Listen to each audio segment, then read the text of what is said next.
সুপ্রিয় ষষ্ঠ শ্রেণী থেকে নবম শ্রেণীর শিক্ষার্থীরা, তোমরা সবাই চিন্তার মধ্যে রয়েছো তোমাদের আগামী 20 তারিখের পরীক্ষাগুলো অনুষ্ঠিত হবে কিনা।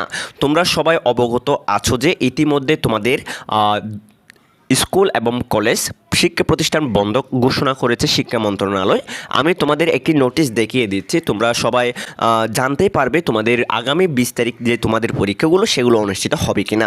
তোমরা এখানে লক্ষ্য করলে দেখতে পাচ্ছ, শিক্ষার্থীদের নিরাপত্তায় পরবর্তী নির্দেশ না দেওয়া পর্যন্ত দেশের সব স্কুল কলেজ বন্ধ ঘোষণা করেছে শিক্ষা মন্ত্রণালয়। মঙ্গলবার 16 জুলাই শিক্ষা মন্ত্রণালয়ের তথ্য ও জনসংযোগ কর্মকর্তা M.A. খায়ের স্বাক্ষরিত এক প্রেস বিজ্ঞপ্তিতে এই কথা বলা হয়েছে। এতে বলা হয়, বিদ্যালয় ও কলেজগামী শিক্ষার্থীদের নিরাপত্তা বিষয়টি বিবেচনায় নিয়ে শিক্ষা মন্ত্রণালয়ের আওতাধীন মাধ্যমিক ও উচ্চ মাধ্যমিক মাধ্যমিক ও উচ্চ মাধ্যমিক পর্যায়ে সব শিক্ষা প্রতিষ্ঠান এবং পলিটেকনিক ইনস্টিটিউট সমূহের শ্রেণী কার্যক্রম পরবর্তী নির্দেশ না দেওয়া পর্যন্ত বন্ধ থাকবে।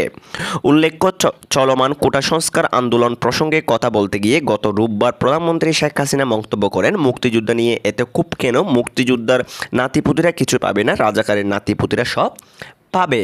এ হলো তোমাদের সমস্যা। এর কারণে তোমাদের কোটা আন্দোলনের কারণে তোমাদের স্কুল কলেজ বন্ধ ঘোষণা করা হয়েছে। যেহেতু তোমাদের স্কুল কলেজ অনির্দিষ্টকালের জন্য বন্ধ ঘোষণা করা হয়েছে, তাহলে তোমাদের পরীক্ষা এখন অনুষ্ঠিত হবে না।